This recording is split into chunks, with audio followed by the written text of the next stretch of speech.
What's up, everybody? It's Greg Raven, aka Mr. Hero, and today we here with Mr. Hangout.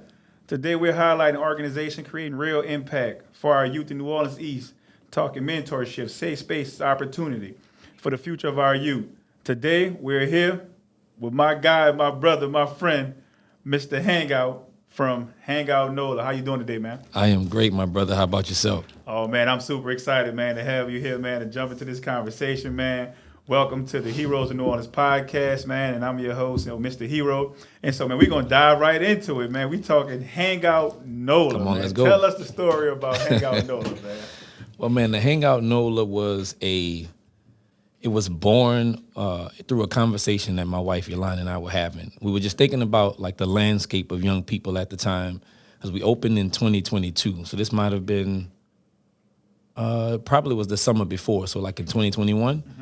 And it was just a lot going on with our young people, a lot of carjackings, a lot of things going through the city. It was like, man, they just really need an outlet. Like, what can we do that can help in that? Because it's real easy to have opinions from the sideline, but we just really wanted to kind of put our brains together and put our resources where our intentions were, and just do the best that we could to come up with something. So the Hangout was born off the need that we felt young people needed. I feel like there was a lot of misinformation about them, like, narratives that were being spoken about young people. So we built it, and, the intention, of course, was to just have this grandiose space that young people can feel safe in.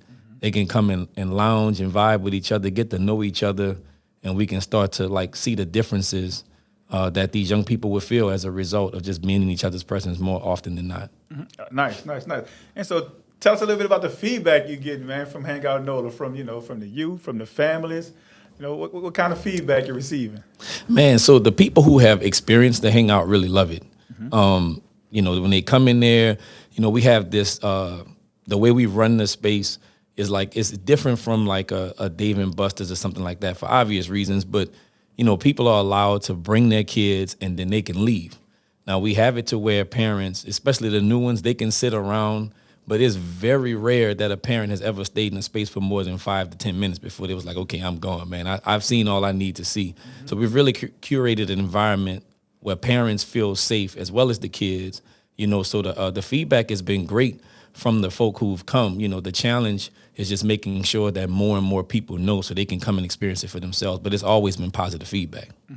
Okay, and if you can, for those people who hadn't had the opportunity to come check out Hangout Nola, like kind of walk us through Hangout Nola. When I come through that door, like what I'm gonna see, what I'm experiencing, like what I'm gonna be looking forward to, like kind of give us that vision. Absolutely, man. So the layout of the space was very intentional. So we have games in there such as we have Xbox and PlayStation in there. We have a couple of pool tables. We have air hockey. We do karaoke in the space. We have oversized Jenga and Connect Four and foosball. What our goal was to intentionally place things that require two people. Because we really wanted when youth come in there or anybody that they start to do things together. A lot of times our young people are really engrossed in their phones. Their social skills aren't as prevalent as they were when we were younger. And we didn't have as many resources at our fingertips. And so we really want to try to get back to the basics. So when you come in the space, it's colorful, it's vibrant, the energy is great. I'm a man of faith, so before I even opened the doors, I had the space blessed by my youth pastor. And so I really wanted there to be that type of energy when you come in. I've had a lady come once before. She was a chaperone with a school. And, this woman literally had me crying in my space, man, because she told me, like she said, I really wasn't planning to come today with the students. I really wanted a break. But she said the energy I felt, the spirit I felt when I walked through the doors of this space really hit me. And I wanted to ensure that that God has something big for you and that it's coming. You just have to be patient. And like she was just speaking all of these great things into me and into the space. And that's the vibe you get, man. Like, it's a very welcoming space. It's full of energy. It's full of love. So when every child comes there, we give them that type of energy. It's usually my wife and I there. We've had managers there before, but everybody has that same kind of feel and vibe. We just want to make the children feel comfortable, and as a result, the parents feel comfortable. So it's just a great experience when they come, man. Nice, nice, nice. All right, so man, just tell us, something about Hangout Nola, that you would want us to know that kind of get overlooked or maybe not noticed, in the grand scheme of the pool table, the games, and all that good stuff, man. Maybe that's an activity. Just tell us a little something about some of the things y'all do that a lot of people don't know y'all do. Yeah. So I mean, for the ones who are tapped in, they kind of see the different type of activities that we do. But for many that don't know, what we do typically is we curate our own events, right? Nice. So it's different than, like I mentioned, like a Dave and Buster's, where it's kind of set. It's an arcade space. You kind of go there. You know exactly that's what you're doing when you go there. Like, we try to change things up every week. So we've done all type of events. Like, we do Nerf gun challenges. We do dances. We do paint and sips for the kids. We do there's a camouflage event that we do every year for Veterans Day. So we try to like just have all of these different type of activities for the youth to do. So we constantly change it up, because at one point, young Greg may not want to do the veteran thing, but he may want to do the Nerf gun challenge, or he may be really into art. So he may want to come the day that we're doing the paint and sip. So it just kind of, it varies, but we're constantly doing those type of events so that the kids can have a variety of things to do.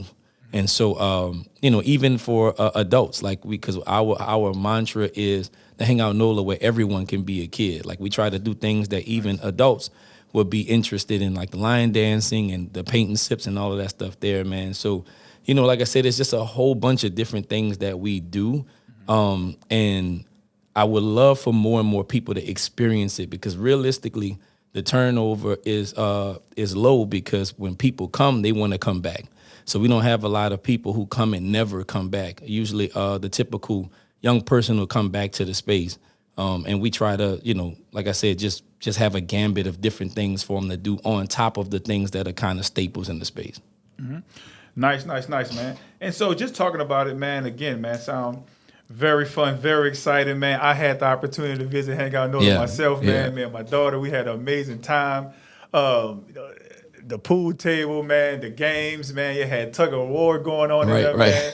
It was just an amazing event, man. And so just being able to experience that, that space, especially in the community, with the East, where, they're not always, known for what they're doing good, but more times than often is highlighted for some of the bad things that happen in the East. Right. So I just wanted you to just talk about, just the rep that the East get, and how people, kind of paint it, with this red brush as if like stay away from the East, don't go through there. Right. But I just want you to talk a little bit about, just some of the things that positive in the East, and how important your program is, and some of the challenges that y'all face by those people just, giving the East that bad rep. Yeah, man. When we were talking, before we started recording, man, it's disheartening the rep that the East gets. Undeservingly so, in my humble opinion, right? Like, so I've been a resident of New Orleans East now for about 11 years. Nice. So I grew up across the canal. So I'm a Lower Ninth Ward boy from true and true. You know what I'm saying? Nice. But as far as the East, like it was very intentional for us to be in that community. Like I go to church in that community, my business in that community, my kids go to school in that community. I live, so I'm really engrossed in the community, right? But it's because there's so much to to bring. There's so many things you can receive from being a member in that area, and it's very unfortunate, but I think it's very intentional. Mm-hmm. There's a podcast that I recently watched that my wife sent me. I think it's the Pelican broadcast podcast. And there's a young man who was on there, and he did a dissertation where he focused on the East, like the development of the East, where we are now. And I would encourage people to go, especially those who have like negative opinions about the East, to try to understand the psyche of how things have been going out there and how they've been plagued and the system has worked against us. Man, there's limited resources in New Orleans East, but there's so much that New Orleans East brings, like the largest community generating tax revenue. Like, there's so many people of wealth in that area, but the only thing you hear about is the crime. But crime is rampant throughout the city. I can recall seeing an article one time when, back maybe a couple of years ago when we were having like really bad shootings and things were happening on the interstate and stuff like that. And it'd be very specific. It was the Crowder exit. It was this and that. But something happened in mid-city, they say New Orleans. Like it's always very intentional to draw negative attention to the East. And I think it's for a larger plan is to drive people out, to bring people in, right?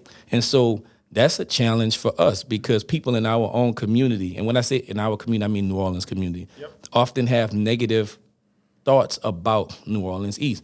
We just gonna pass through. We ain't stopping. We ain't getting off. We're gonna keep on going. We hope that it's not like it's an area where we really have to be afraid that the car is gonna stop. It's because there's so many prominent areas in that city, but there's just a couple of bad apples, and then we take that, like you said, with the red brush, and that becomes the whole New Orleans East. And as far as how it's challenged us, it can make it challenging because parents, as a successful parent, like one of your biggest jobs is protecting your kids, right? So you want to place them in environments where you feel as though they'll be safe.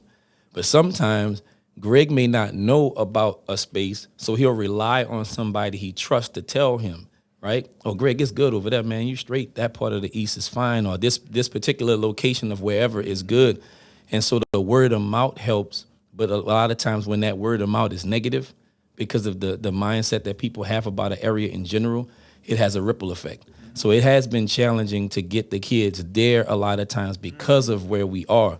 But man, we take that with a grain of salt, man. We keep on pushing because the mission is too large to give up based on, bad narratives, Yeah, and I wholeheartedly agree with you, man. I remember a time when I was coming up when, man, if you lived in the East, man, you was in the, you was wealthy, like, you was important. Like, what, you live in the East? And so just to see, man, over that short amount of time, man, that, the East went from, I remember, Baby and, Cash Money living in the East, like, and all these, business people. And then over time, it shifted to, like, stay away from the East, like you said, drive through the East. And it's like, well, what happened, in that short amount of time where it's to be where everybody in the city want to move to because that's the area to be, to don't go there no more, that's the worst part of the city.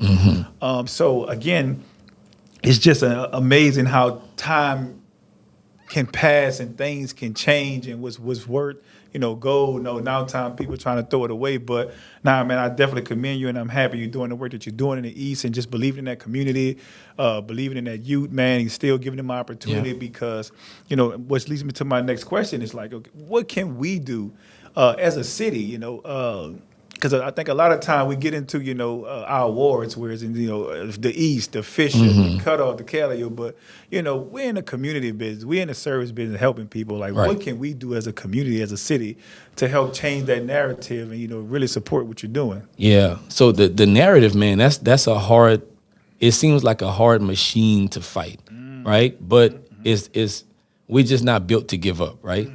I think the biggest thing is too often in our city, we work in silos. Like, okay, Greg has his thing over here.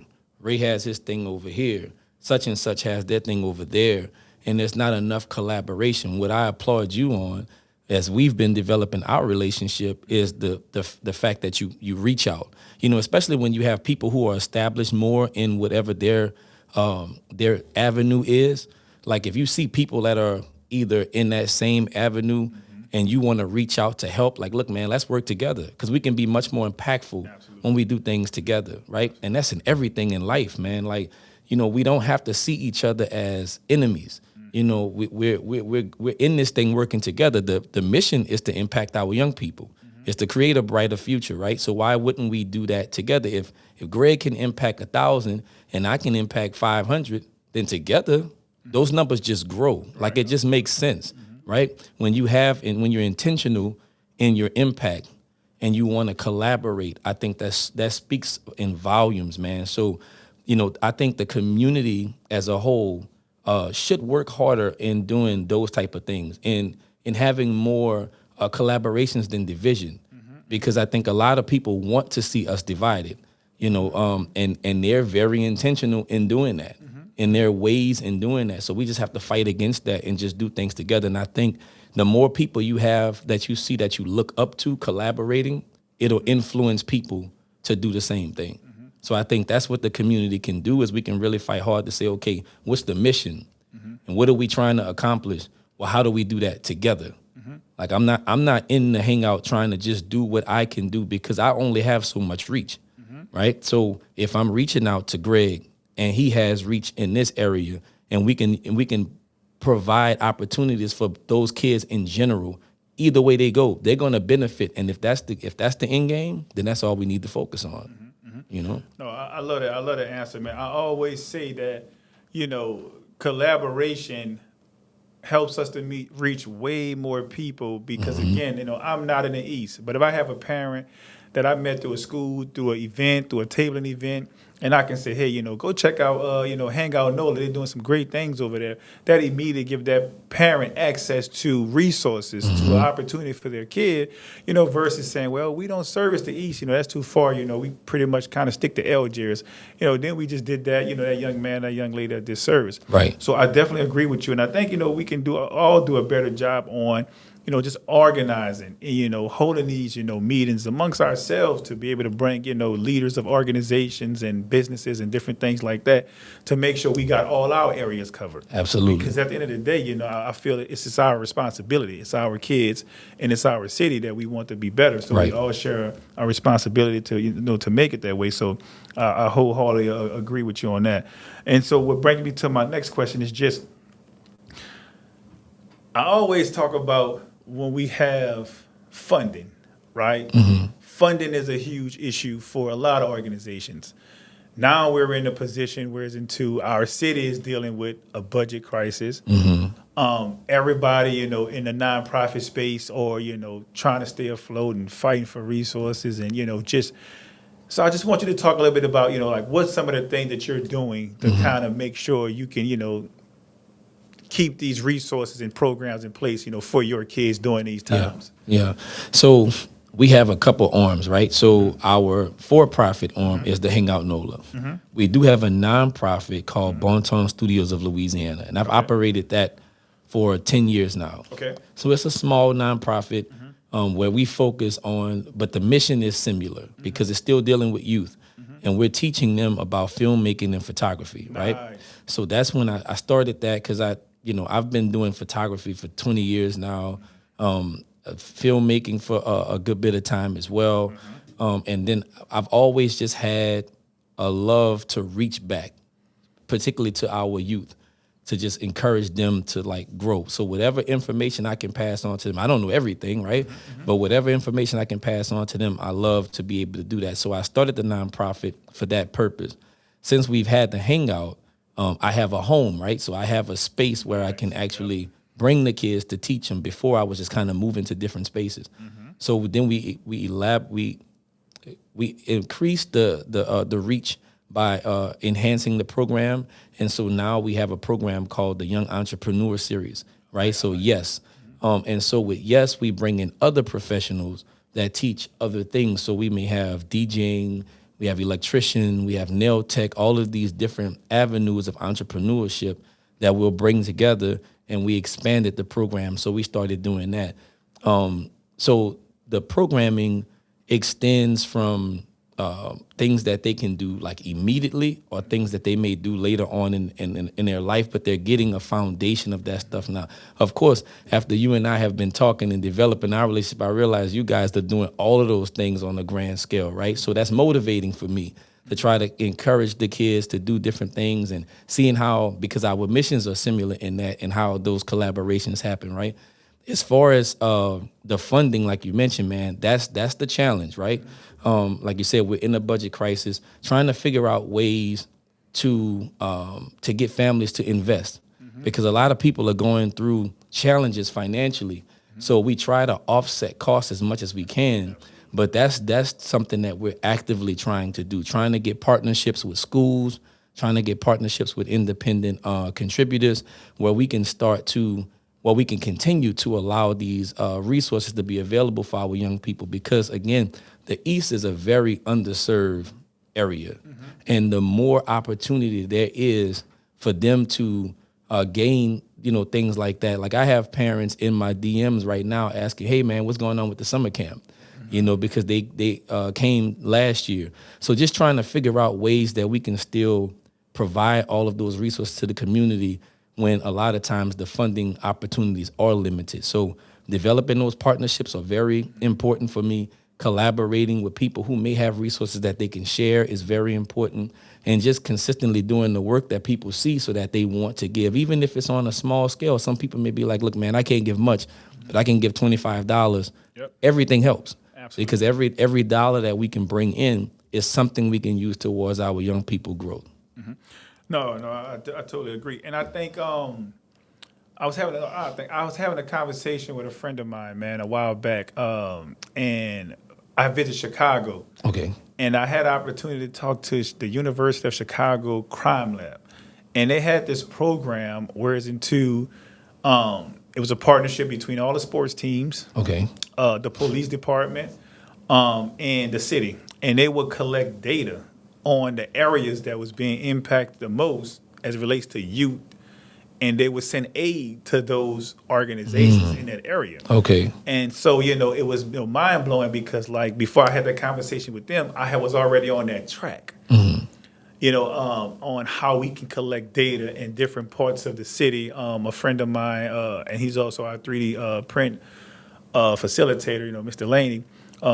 He also had a discussion about, we had a discussion about just collecting data to show what people already know about what's happening in our communities to get aid there, to get support there. So Right. programs, like yours, don't disappear because once they disappear, that only elevates the problem. Right. So if they have businesses out there, in the East listening, like what's some of the things that, you can use support with, and having a business partner in an area. Yeah. I mean, a lot of times when we think about how people can support the financial side is like paramount, right?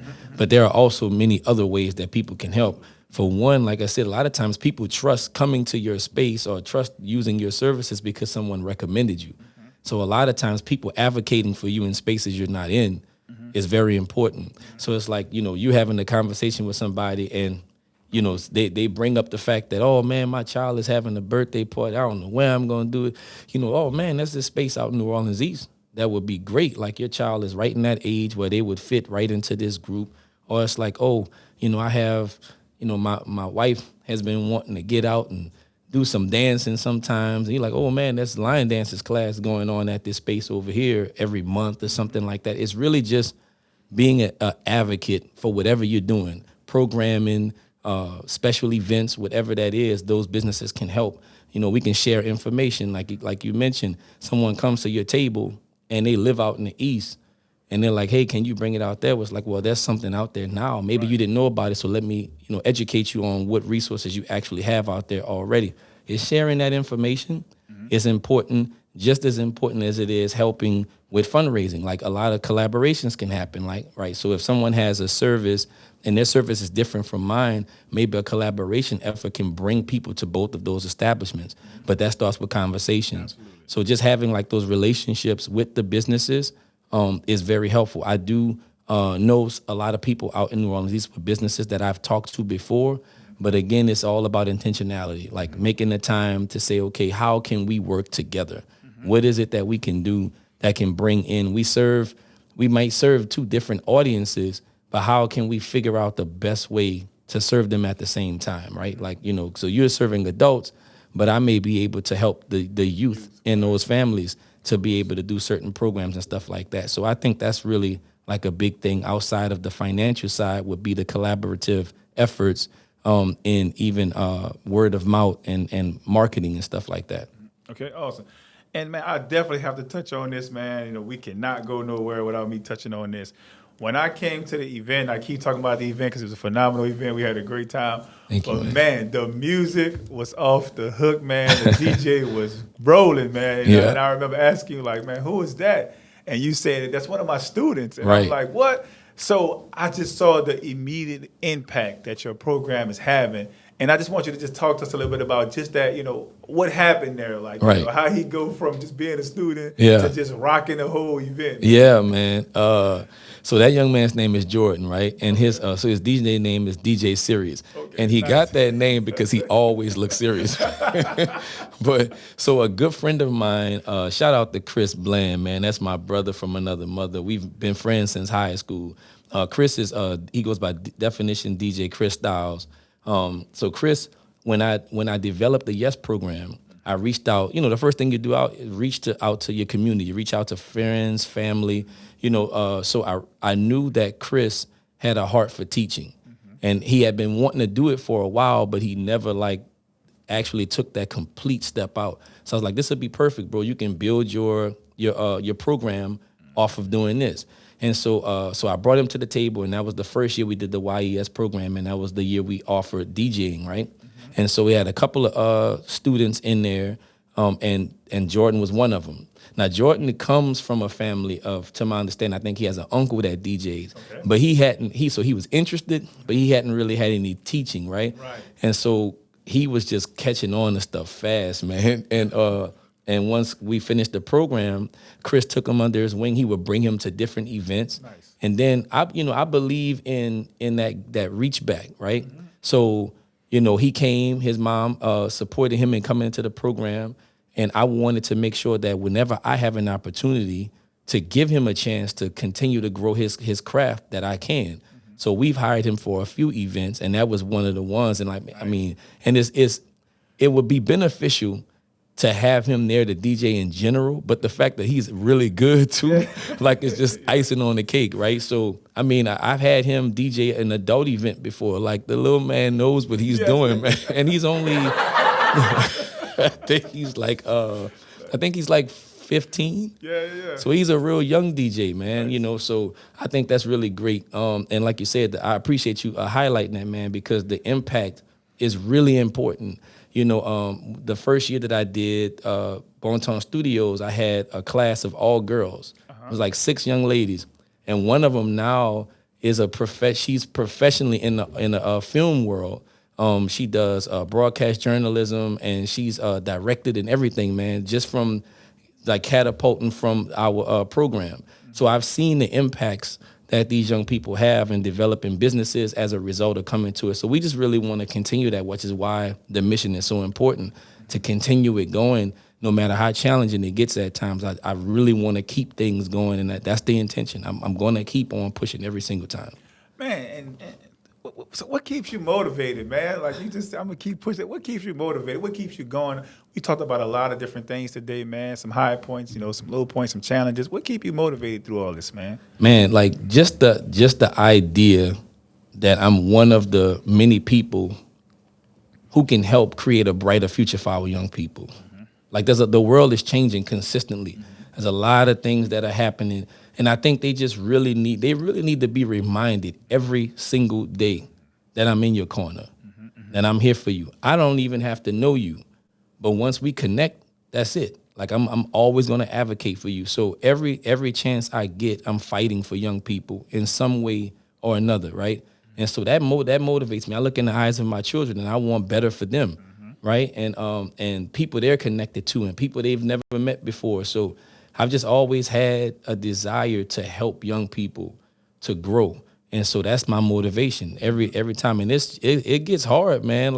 We have an event tonight, and I'm trying to get my mind ready tonight. I got to be prepared, because when they come there, they're looking for Mr. Hangout. They're looking for that energy, right? So, I want to make sure that I constantly show up for them, because I see how sometimes they can go in a different, we all probably have a story of how we could have gone in a different direction, and there was one person that kind of nudged us in the opposite direction, and that changed the trajectory of our lives. So that's what motivates me, bro. I just want better for them. Man, you just motivated me a little bit more, man. I appreciate that, man. So, man, where can the people follow you at, man? How can they find you? How can they get information about Hangout Nola, man? Yeah. So talk to us a little bit about that. Our main source of information and ways to keep up with us is Instagram. So it's at the Hangout Nola. That's TheHangout Nola, right? And we also have our website, thehangoutnola.com. That's another way to contact us. And so they can email us, they can call. But the following us on Instagram is like the main source of information where we're posting about events we have coming up. We have a newsletter that comes out from our website. So just trying to stay in contact with the people, man, so that they know. That's a lot of times I think that's the issue is people don't know what we're doing. So we're just constantly trying to grow that community and getting that word of mouth out, man. So just reach out to us on the IG. Nah, man, that's awesome. Definitely tap in. Definitely go follow. Definitely support, man. You know, that's my brother, man. Organizations like Hangout Nola, man, remind us that it's important that we invest in our youth, man, in Absolutely. our communities. Man, thank you so much, Ray, man. Thank And I you so much, appreciate Mr. you, brother. Hangout, man, for joining us, for sharing your story, for, being a servant of our community, man, and also just pushing through, man. I know what it's like to start an organization from ground zero. Yeah. I know some of the challenges, man, but, I mean, the way you carry it, man, and the things that you do throughout all those challenges, man, again, I tell people, heroes in New Orleans are always looking for other heroes, and you definitely another hero, man. So thank you so much for the work. I appreciate you're you, doing, my man. brother. Thank you. And man, can't wait to the next event. Tell Come on. DJ what it is. DJ Serious. That I'm gonna tell him you shouted him out, man. Absolutely, I'm gonna tell man. him. I'm gonna tell him. Definitely great impact, man. Thank you so much for joining us. Thank you, bro. Man.